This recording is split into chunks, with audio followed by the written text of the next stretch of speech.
जय हिंद प्यारे बच्चों, आज हम इस वीडियो की सहायता से कक्षा 8वीं की ज्ञान सागर की पुस्तक का पाठ नंबर 6 पढ़ेंगे। पिछली 2 वीडियो में हमने पढ़ा कि किस प्रकार गांधी जी सिंपल जीवन बिताते थे और उनके आश्रम में आने वाले हर व्यक्ति की सुख सुविधा का ध्यान रखते थे। उसके बाद जो उनके भतीजे थे उन्होंने गांधी जी से सत्य छिपा कर रखा और गांधी जी इस बात से दुखी हुए। और किस प्रकार कस्तूरबा गांधी को जो 4 रुपये किसी ने उपहार के रूप में दिए, जब कस्तूरबा गांधी जी ने उन पैसों को आश्रम में जमा नहीं कराए तो इससे भी गांधी जी बहुत दुखी हुए और उन्होंने एक लेख लिखा जिसमें उन्होंने कस्तूरबा गांधी जी की आलोचना की। और जब यह लेख जब सरोजनी नायडू जी ने पढ़ा तो उनको बहुत गुस्सा आया और सरोजनी नायडू उनके आश्रम में गए और गांधी जी से अपनी नाराज़गी बताई उन्होंने। तो आइए आगे हम इस पाठ को पढ़ते हैं। हाँ जी, तो गांधी जी ने कहा, सरोजनी देवी, यह नाराज़ होने की बात नहीं है, मैं इसे बड़ी खुशी का दिन मानता हूँ। भगवान ने मुझे एक बड़े पाप से बचा लिया। आज मैं अपने नज़दीकी रिश्तेदारों के दोष नहीं बताता तो कल सारे आश्रम में यह बात फैल जाती और धीरे धीरे भ्रष्टाचार हमारे सारे जीवन को खा जाता। गांधी जी छोटी से छोटी भूल के सार्वजनिक प्रायश्चित में विश्वास करते थे। इसमें वे पत्नी, पुत्र, मित्र किसी को क्षमा नहीं करते थे। साबरमती आश्रम में गांधी जी ने यह नियम बनाया था कि आश्रम में पैदा होने वाली साग भाजी ही काम में लाई जाए, बाहर से कोई साग भाजी न मंगाई जाए। अब गांधी जी ने यह रूल बनाया था कि जो सब्जी उनके आश्रम में लगती हैं उन्हीं की सब्जी बनाई जाए और बाहर से किसी प्रकार की कोई बाजार से किसी प्रकार की सब्जी ना लाई जाए। आगे पढ़ते हैं। उस समय आश्रम के खेत में कद्दू खूब होते थे, इसलिए रोज उसी की सब्जी बनती थी।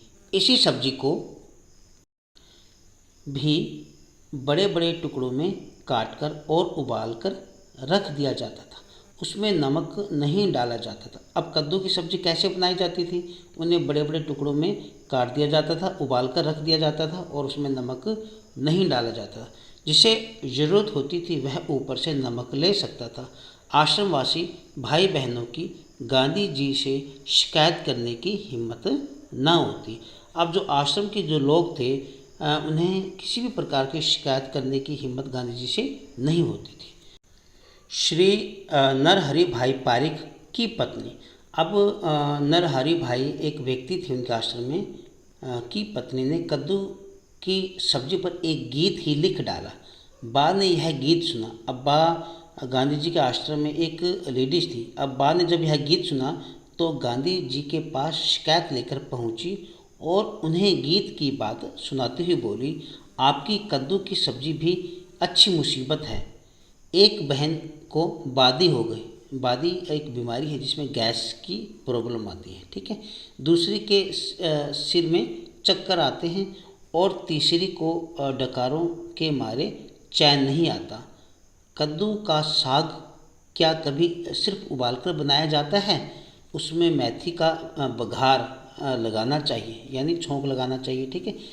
मेथी का बघार लगाना चाहिए, गरम मसाला चाहिए, तब तो ठीक रहता है, वरना तो नुकसान करेगा ही। अगले दिन प्रार्थना के बाद गांधी जी ने कहा, हमारे आश्रम में एक नए कवि पैदा हुए हैं, अब हमें उनकी कविता सुननी चाहिए। इसके बाद गांधी जी ने नरहरि भाई की पत्नी मणि बहन से कद्दू के संबंध में लिखा वह गीत गवाकर सुना। हाँ जी, आगे पढ़ते हैं।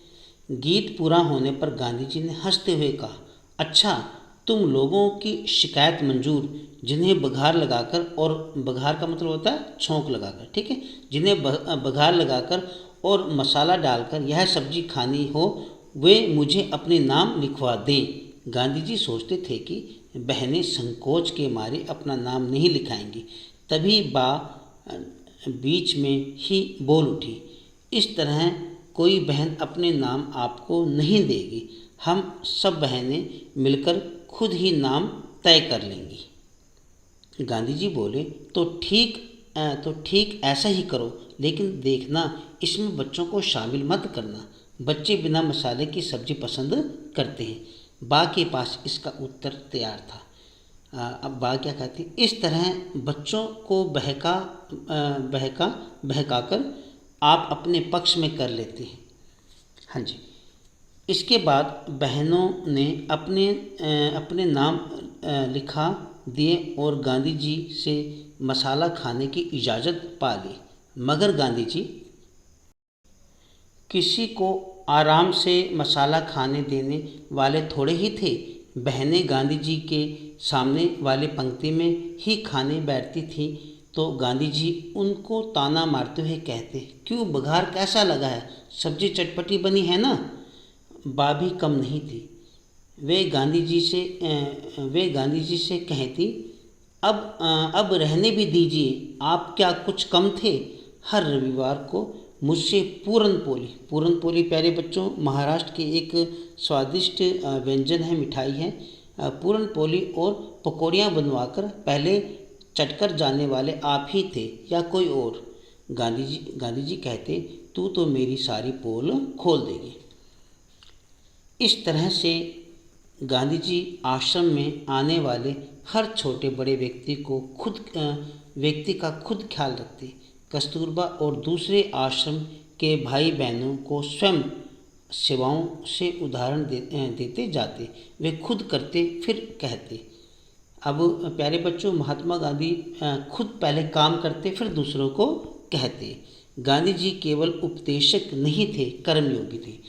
गांधी जी केवल दूसरों को उपदेश नहीं देते थे बल्कि पहले खुद काम करते थे और तब दूसरों को काम करने के लिए कहते थे। तो प्यारे बच्चों, आशा है कि आपको पाठ नंबर 6 अच्छी तरह से समझ आ गया होगा। आप इस पाठ को पूरा पाठ ध्यान से पढ़ें। आप सभी का बहुत बहुत धन्यवाद।